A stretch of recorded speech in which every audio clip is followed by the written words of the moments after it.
Olá, amigos e amigas do canal Liturgia, Fé e Vida. Saudação neste domingo pela manhã, à noite, à tarde, durante a semana, momento que você irá assistir e refletir este momento junto conosco. Hoje, 30 de junho de 2024, solenidade de São Pedro e São Paulo. Caros irmãos e irmãs em Cristo, hoje é um dia especial também na nossa igreja porque nós rezamos por nosso querido Papa Francisco, que tanto bem tem feito à nossa igreja, que tanto tem nos ajudado a refletir a dimensão evangélica de ser cristão, de ser igreja, de ser uma igreja em saída, preocupada com o outro, com o pobre, com aquele que está nas margens da vida, como ele usa a expressão, nas periferias da vida. Convido você neste momento de oração pessoal, de recordação da vida. Além de recordar aquilo que foi a sua semana, coloque e recorde a vida do Papa Francisco. Infelizmente, muitos sacerdotes, seguidores desses sacerdotes, muitos bispos, seguidores desses bispos, afrontam o Papa Francisco porque não acreditam naquilo que pregam, não acreditam na igreja que seguem. Estão em um outro tempo, em um outro mundo, e acham que o Papa Francisco está exagerando na sua missão de evangelizar, de cuidar da igreja, quando na verdade o Papa Francisco apenas retoma aquilo que foi Jesus Cristo para o seu tempo. Neste momento, reflita, pense, faça a sua recordação de vida e uma prece muito especial ao nosso querido Papa Francisco.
Proclamação do Evangelho de Jesus Cristo, segundo Mateus.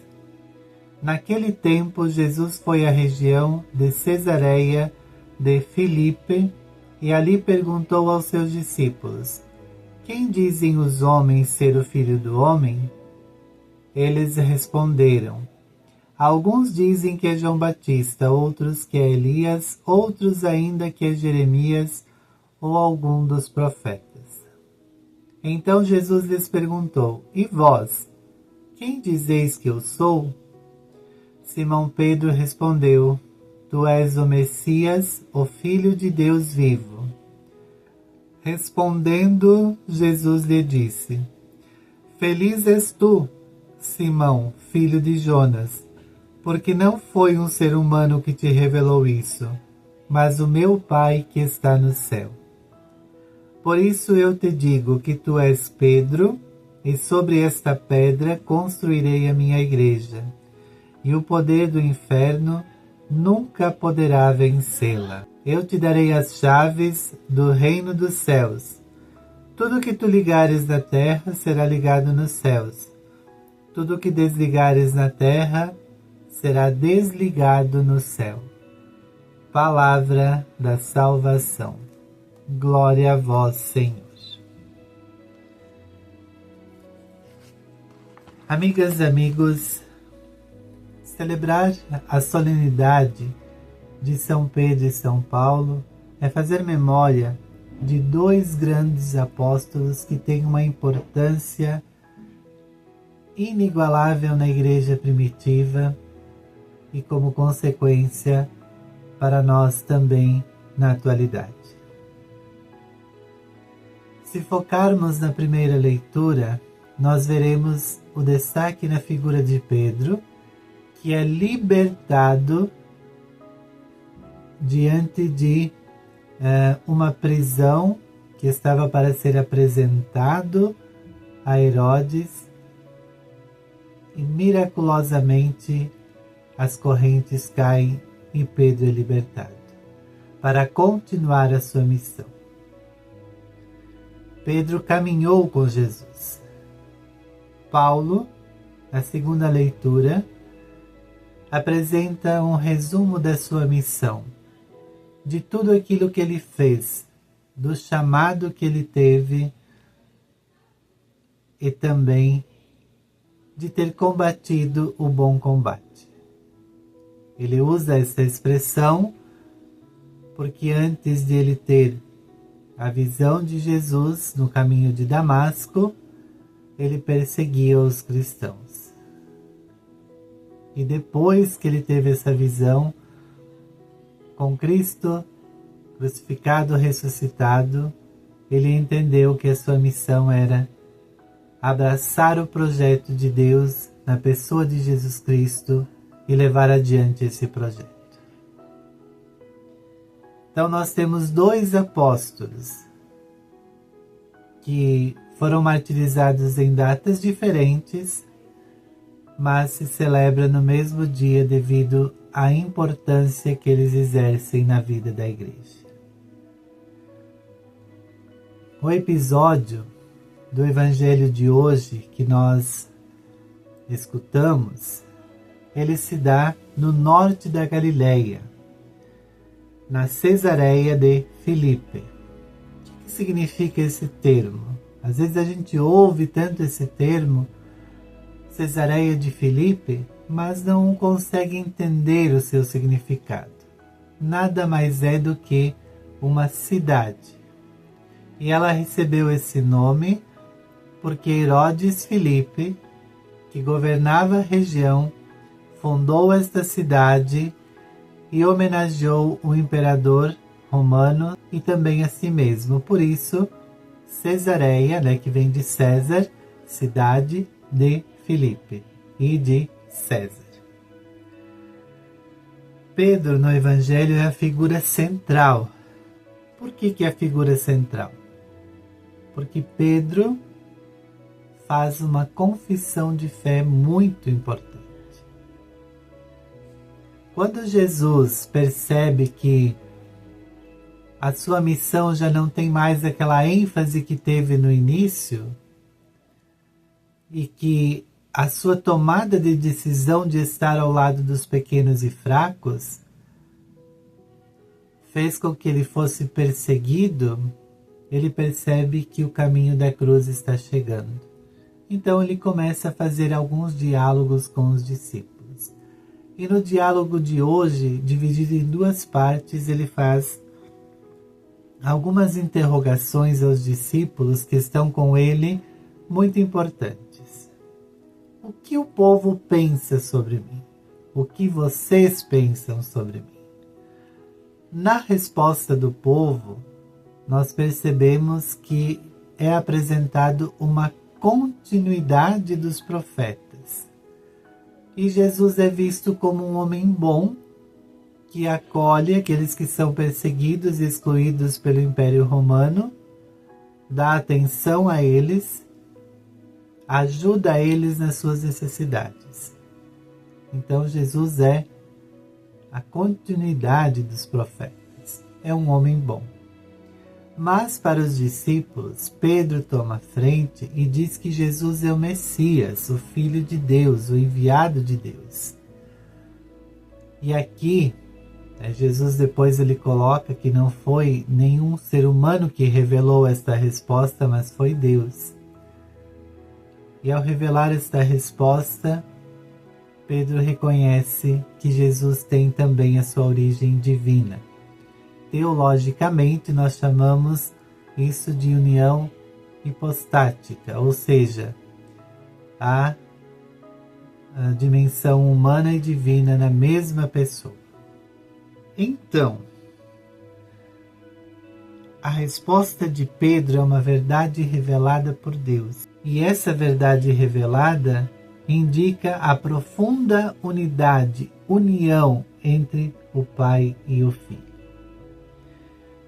E assim, nós precisamos entender que a partir desta verdade revelada, Jesus confia a Pedro a missão. A missão que sobre esta pedra edificarei a minha igreja. E nada irá prevalecer contra ela, muito menos o inferno. As chaves a gente entrega para quem a gente tem confiança. E Jesus entregou as chaves para Pedro. E tudo aquilo que ele ligar na terra será ligado no céu. O que ele desligar na terra será desligado no céu. Ou seja, a missão eterna de Pedro é estar a serviço da humanidade, no cuidado com a humanidade. Missão e confiança de missão entregue por Jesus. E assim nós também somos chamados a olhar para a nossa vida, para o nosso chamado. Como nós respondemos o nosso chamado? E responder o chamado de Jesus pode ser de várias formas. Cuidar de quem precisa, ajudar na comunidade, participar da comunidade, dignificar o trabalho que nós exercemos no nosso dia a dia, olhando para as pessoas não como meros executores, mas como seres humanos de que precisamos e necessitamos para que o trabalho seja feito, olhando para os colegas não como aqueles que são dispersos pelo mundo, não como aqueles que são outras pessoas que não nos ajudam em nada, mas olhar como seres humanos, criadores de uma história, construtores de uma história, de uma vida. Isso é escutar o chamado e pôr em prática o chamado de Deus em nossa vida. Por isso, irmãos e irmãs, precisamos de duas coisas importantes: a estabilidade de Pedro e a mobilidade de Paulo. Mesmo Pedro tendo negado Jesus, ele se manteve estável em toda a sua missão, enfrentando todos os problemas. E a mobilidade de Paulo, as saídas, levar o Evangelho, apresentar o Evangelho aos outros campos, a outras cidades. Então nós precisamos ser estáveis na nossa fé e termos mobilidade missionária, ou seja, caminhar, estar junto, escutar, ouvir o que o povo tem a dizer, mesmo que não tenha nada a ver com fé, apenas uma partilha de vida. Colocar os nossos ouvidos para escutar. E assim, Pedro, pescador, Paulo, estudioso, personalidades diferentes, seguem o mesmo caminho. Cada um de nós é uma personalidade. Cada um de nós tem uma história de vida. Mas juntos nós somos fortes. Não vamos excluir as pessoas porque pensam diferente de nós. Não vamos tirar tarefas das pessoas porque elas questionam mais e refletem aquilo que nós não gostaríamos que seja refletido. Excluir não é próprio do cristão.